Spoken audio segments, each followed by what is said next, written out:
Assalamu alaikum.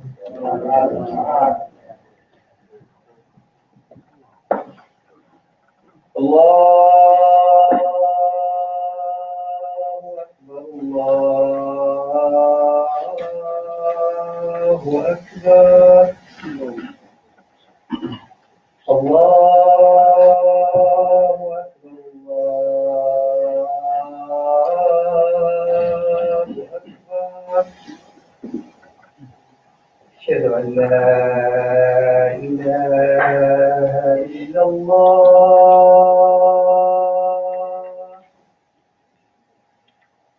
أشهد أن لا إله إلا الله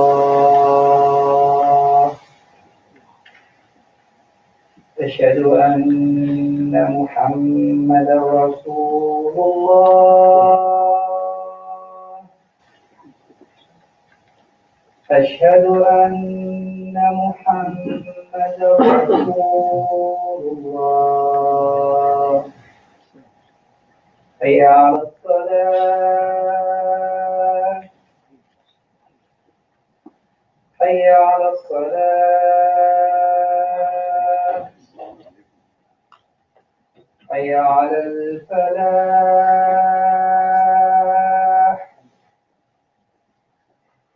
حي على الفلاح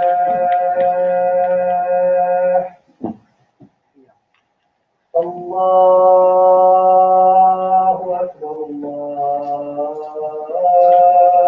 أكبر لا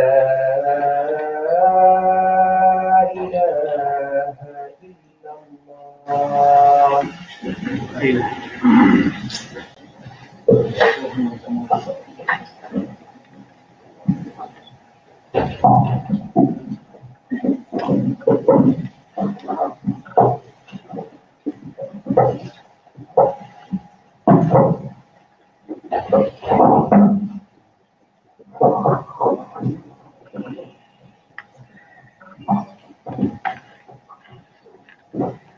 إن الحمد لله نحمده ونستعينه ونستغفره ونعوذ بالله من شرور أنفسنا ومن سيئات أعمالنا ومن يضلل الله فلا مضل له ومن يضلل فلا هادي له وأشهد أن لا إله إلا الله وحده لا شريك له وأشهد أن محمدا عبده ورسوله يا أيها الذين آمنوا اتقوا الله حق تقاته ولا تموتن إلا أنتم مسلمون يا أيها الناس اتقوا ربكم الذي خلقكم من نفس واحدة وخلق منها زوجها وبث منهما رجالا كثيرا ونساء واتقوا الله الذي تساءلون به أرحام إن الله كان عليكم رقيبا يا أيها الذين آمنوا اتقوا الله وقولوا قولا سديدا يصلح لكم أعمالكم ويغفر لكم ذنوبكم ومن يطع الله ورسوله فقد فاز فوزا عظيما أما بعد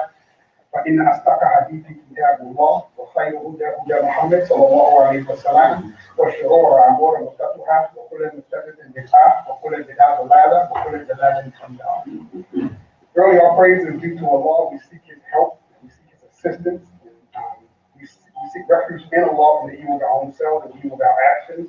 And He who Allah guides, there is no misguidance for Him. And He who Allah leaves astray, there is no guidance for Him. I bear witness that there is no God except Allah, alone without partners, and I also bear witness that Prophet Muhammad is His servant and messenger. O you who believe, fear Allah as it is His right, and do not die except in the state of Islam. O mankind, fear your Lord, who has created you from a single soul, who created from it its mate, and established between them two many men and women. To fear Allah, which you demand, from whom we demand the rights of the womb, and your mutual rights. Further, Allah is ever watching over you. O you who believe, fear Allah and speak a word straight. He will guide you. He will straighten your actions, and He will forgive you of your sins. And he who obeys Allah and His Messenger has already attained the greatest of achievements. Verily, the best of speech is the book of Allah, and the best of guidance is the guidance of Muhammad sallallahu alaihi wasallam. And the most evil of affairs, those newly invented matters that are introduced into the deen as though it is a part of the deen, There's no basis in the deen. And every such innovation is a bid'ah, and every such bid'ah is a dalala or a stray, and every such stray leads to hellfire. Inshallah, it's the end of the month. Solar month. And I do the talk to basically give everybody an update on where we are as an organization. Before I do that, inshallah, because this is Ramadan coming up, and so I'm happy to try to say a couple of things that's going to be associated to the topic of the month. And this month is talking about fasting, inshallah. So, inshallah, I'd like to restate an ayat that's already been stated. Previous people that done talks. And elaborate on it a little more, from a little different perspective, inshallah. And the ayat is, oh, يا أيها الذين آمنوا يا أيها الذين آمنوا كتب عليكم صيام كما كتب على الذين من قبلكم لعلكم تتقون. Again, this ayat where Allah is telling us to fast. And of course we fast for the month of Ramadan. Ramadan is coming up, but he says that basically, all you who believe fast, like those that fast before you, or fasting is prescribed for you like it was for those before you. But when I first became Muslim, one of the major emphasis on fasting was telling us and learning how to properly fast and what was the proper mindset of fasting. Here lately, we've kind of gotten away from it and got more into talking about the specifics on how to fast and and getting somebody into the weeds of what it is to fast. And we've kind of gotten away from this taqwa of fasting. That Allah tells you that fasting will bring about taqwa. And as the scholars have pointed out, when Allah says la'allakum, when he says la'alla, it's not perhaps, it's that if you do what he's telling you to do, then what follows it is guaranteed. So taqwa is guaranteed because properly fasting is taqwa. And so many times we lose the reality of what it is we're doing, and we're approaching the fasting because we're thinking that we're getting into with the scholars of Islam and the Mufassirun say in the kafah that you abstain yourself. So we start getting only into the weeds of abstaining, and we think fasting is just staying away from food and drink and you have a relationship with our lives, and not that fasting is beyond that. And that fasting, in many cases, we really don't fully understand it without understanding several other ayats that Allah talks about. One of them is Ali Imran, ayat 19, where Allah says that the religion before Allah, or the deen, translate the word religion, but sometimes we lose the reality of what Allah is talking about based on some of the words that he uses. And he uses in this particular case deen. And many times, most of us think the word deen means contract, but it really means more than that. And we've talked about this before, in the sense that given a true definition of it. Now, for me, I'm a visual person. I do stuff based on seeing things, and it helps me understand things a little better. And I was watching TV the other day, not the other day, but one day, and I remember watching it. It was, because we ourselves, we don't talk in certain ways anymore, and we don't have certain things established. But it was a guy, he was the lord of this castle, and basically he was dying. And he left somebody else in charge, and the new person got in charge, of course, generated some amount of rebellion amongst the people that he chose him to be the person that was going to take over at this point. So there was some wrangling amongst the people. One of the guys stood up and basically outright rejected his lordship, saying, "No, you're not the Lord, I'm not accepting it." And he told him, "You got a chance. Accept my lordship. Basically give me what we would call the bay'ah." And he said no. So he told the guys that he was wrangling with to grab him and to hold him, put him down on his knees, and to stretch out his neck. And those guys that he thought was going to be with him grabbed him and placed him down on his knees and stretched out his neck. And he pulled out his sword. Now, again, the sword at this time, it's got some weight to it. It's heavy. You ever broke up some cement or something like that, and you use your sledgehammer, you throwing it down and hit the cement to give you an idea of the weight of a sword during this time. And so he swung to cut off his neck. And the guy said, "My Lord, wait." So he had to stop. When you think about this, he already swung. He already was in the motion of swinging, had to cut off his neck. And he says, "My Lord, wait." He's now giving you his right. He's now turning to him and saying, "I'm submitting. I recognize I have no choice but either to die or submit." And then when he pulls the sword back, it would be easier for him to just to let the sword land. But he pulls it back and keeps him from killing this man. And the man, he's at this point, he's grateful that he put that energy into stopping the sword and that he didn't cut off his neck. That's deen. That's what the word deen means. That you have now entered into this type of contract. So this is what we have done with our Lord Allah. When Allah is telling you to Siam, He's okay, fine, I've given you Islam, submission as your way to submit, is what He's telling us. So Allah is telling us this, and we have to use these ayahs that Allah has given us.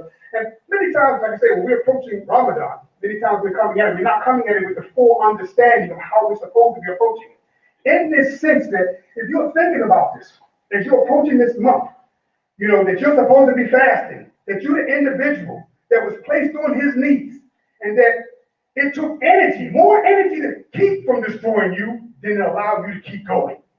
And Allah allowed you to keep going, and you say, my Lord, wait. This is us for the time that we're about to approach Ramadan. And Allah is telling us, so what He's telling us is to abstain from everything that we ain't supposed to be doing. To start living our life for what we was created for.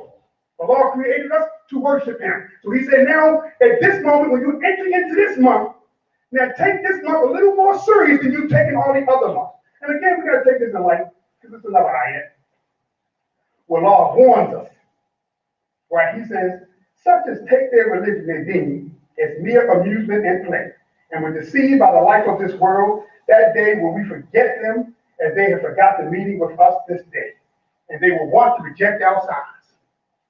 Because He's telling us, okay, fine, now you have time to come in. How you were supposed to operate. Now, could you imagine being that person on your knees, you see the sword coming, and you tell him to stop? You say, my Lord. First thing you did, you knew you had to start that sentence with a statement of respect. So He's giving him his due, my Lord. He ain't calling by your name. He said, my Lord, wait. Because I had no choice. And hope, and then when He does what you're supposed to feel after He do that, you down there, He stopped, He didn't get you. He didn't take your head off. How you supposed to operate after that? Because you now into the deed. What is it? I'm submitting. What is it I'm supposed to do? You just tell me and I'm going to do it. I'm going to be the foremost. I'm going to be the first one to do what you say do. This is what Allah is saying. He's telling you, for those that forgot, you forgot that moment that you came into this. Because you're going to meet me again. And for those of you who allowed the life of this world to dissuade you, to cause you to forget, to cause you to take your time and do something else, I'm going to forget you that day. So when you say that day, wait, there will be no waiting. The sword will drop. So this is how we're supposed to approach Ramadan. And from the seriousness of it, we say another ayat that Allah gives us just to bring it totally home. And this is ayat 16, 17, where Allah says, not for idols sport did we create the heavens and the earth and all that is in between. If it had been our wish to take a pastime, we surely would have taken something nearer to us. If we were to even do such a thing. Allah's now, the way I look at it is like, if I was that person, I'm on my knees. I just said, my Lord, wait. He didn't take my head off. He stops. And He tells me, look, before He allows me to stand back up, I'm not playing. This is what Allah is telling us. I'm not playing. And He goes on to follow that up and say, and such a thing is beneath me. So if you're taking me as a joke, understand that I will be seriously angry when it comes time for your judgment, because I'm not playing in this hair joke. I did not do this out of jest. It is for a cause, a reason that I've established all of this. And this is what Allah is telling us for Ramadan. As approach, He's telling us to fast, to give up the playing. Don't start your next time when you take this thing serious. Give yourself the ability to see how it is you can and should be doing. And this is what we're supposed to be doing. If you, as the Prophet was saying, Allah is not in need of your food and drink. You give up your food and drink if you haven't given up foul play and foul actions and bad speech. He says, if you knew what I knew, you would laugh less and cry more. You would not be able to enjoy your relationships with your spouses, and you would go out into the plains of the earth and call out loudly for Allah's assistance. So Allah is making it, the Prophet is making it clear for us as Allah is making it clear for us how we're supposed to be approaching Ramadan. And again, I don't come at it from this perspective because, again, sometimes we get into, okay, fine, you ain't supposed to do this, you ain't supposed to do that, you ain't supposed to do this. A lot of stuff that we already supposed to know, and we just re-emphasized it. But the reality of it is that we also supposed to have a proper spirit. You know, we're supposed to go into Ramadan gladly to do what Allah says do, looking for His pleasure, and trying to mold ourselves in such a way that we can continue that operation even when the Cason come back and start whispering to us. You know, and then we can see that we have the ability to do this. You know, now for most of us, if we are not really striving to stop doing some of the foolishness that we're doing, you're just playing. You know, and that's what we have to be honest with ourselves now. Are you just playing? And if you're just playing, all you're doing is setting yourself up for a horrendous situation. Who are you going to have stuff wrong with?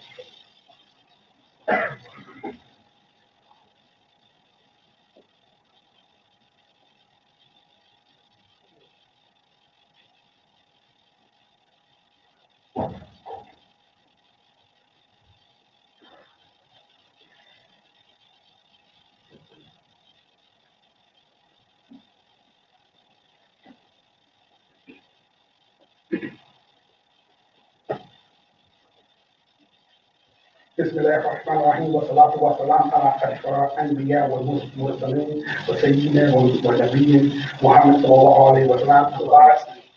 Inshallah, second part of the Khutbah really just give everybody an update on where we are as an organization. And inshallah, I had a sheet, I think I've got it great. So I'm going to try to go from memory.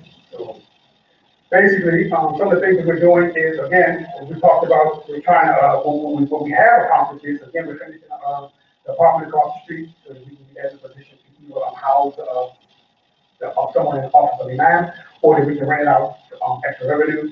Again, we've got at least one person in the office of the Imam. You know, we're also in a position that this coming Monday, inshallah, we will be starting the Howard program. We have a Howard on site. They will be on site and will be available to start teaching the Quran, inshallah. And then also we have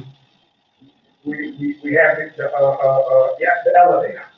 I'm in lab right now. You know, in the grace of the law, we allow us to raise $100,000 towards the elevator. But we were mistaken. It was the cost for the elevator. The elevator cost closer to $250,000.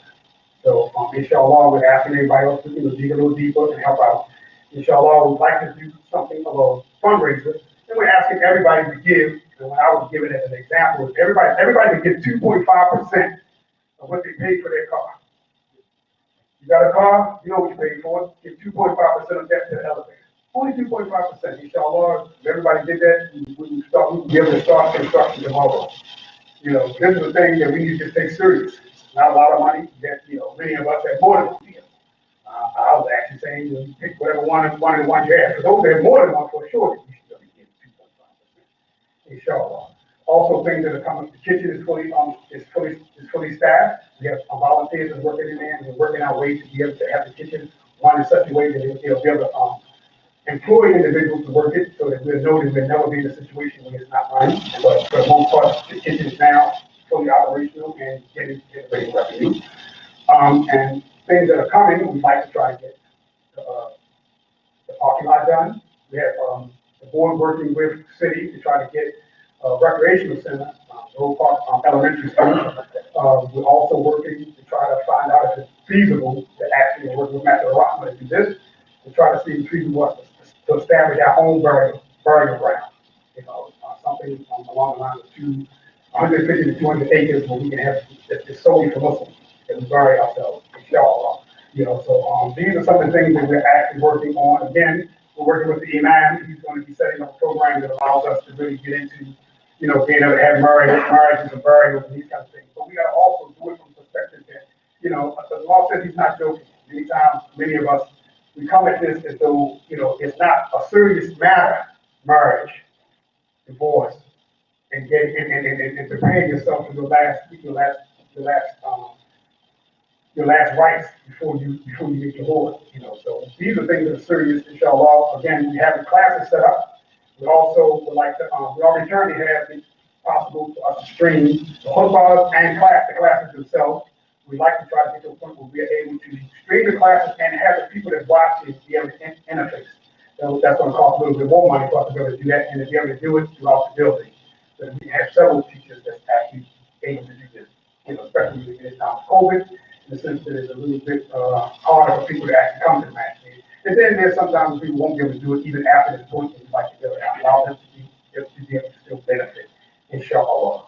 For the most part, I believe that's everything. If I missed anything, I pray that I'm able to get it on the next time that I come, inshallah.